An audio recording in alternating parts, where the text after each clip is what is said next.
కాంప్లెక్స్లోని ప్రధాన మంత్రి భారతీయ జన ఔషధి కేంద్రాన్ని Anakapalli parliament AP CM Ramesh సందర్శించారు. ప్రజలకు అతి తక్కువ ధరలకు ఔషధాలను అందించడమే లక్ష్యంగా ప్రధానమంత్రి భారతీయ జన ఔషధి కేంద్రాన్ని అందుబాటులోకి తీసుకొచ్చినట్లు సీఎం రమేష్ అన్నారు.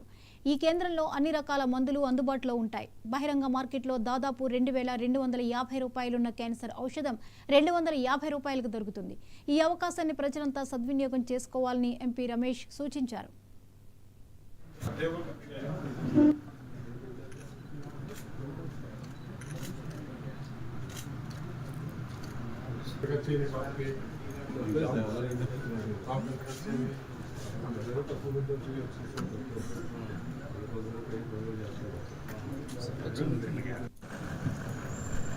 ఇదే ప్రధానమంత్రి 2019లో ప్రారంభించాడు. ఈ జన ఔషధ మెడికల్ షాప్స్ ఏదైతే కామన్ పబ్లిక్ ఈ మెడిసిన్స్ ఇంగ్లీష్ మెడిసిన్స్ అన్నీ కూడా చాలా ఎక్కువ ధరకు అమ్ముతున్నారు. అలా కాకుండా సామాన్య మానవులకు అందుబాటులో ఉండని మినిమం 50 నుంచి 90% వరకు రేట్ల తేడాతో సామాన్య ప్రజలకు అందుబాటులోకి తీసుకురావాలని ఈ షాపులు ఈ పాలసీ తీసుకొని రావడం జరిగింది.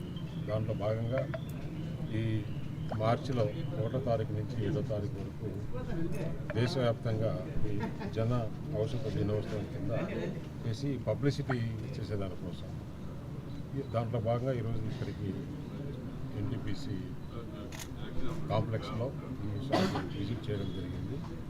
దీనివల్ల దేశంలో ప్రజలకి ఇంకా అవేర్నెస్ రావాలి. ఎందుకంటే దాదాపు షాపులు మొత్తం భారతదేశంలో కూడా 15 షాపులు ఉన్నాయి.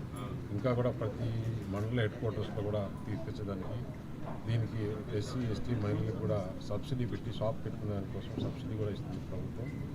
అలాగే ఈ లేడీస్ ఏదైతే మహిళలు వాడే నాప్కిన్స్ కూడా ₹1 నాప్కిన్ ఇవ్వడం, దానివల్ల సామాన్య ప్రజలకు ఖర్చు తగ్గించి మంచి సరసమైన ధరలకు అలాగే క్వాలిటీ మెడిసిన్స్ దీంట్లో ఎక్కడ కూడా డూప్లికేట్ కానీ ఇది కానీ రాదు. ప్రతి ట్యాబ్లెట్ దీనిపైన కూడా ధరలు ముద్రించి చేసే దాంట్లో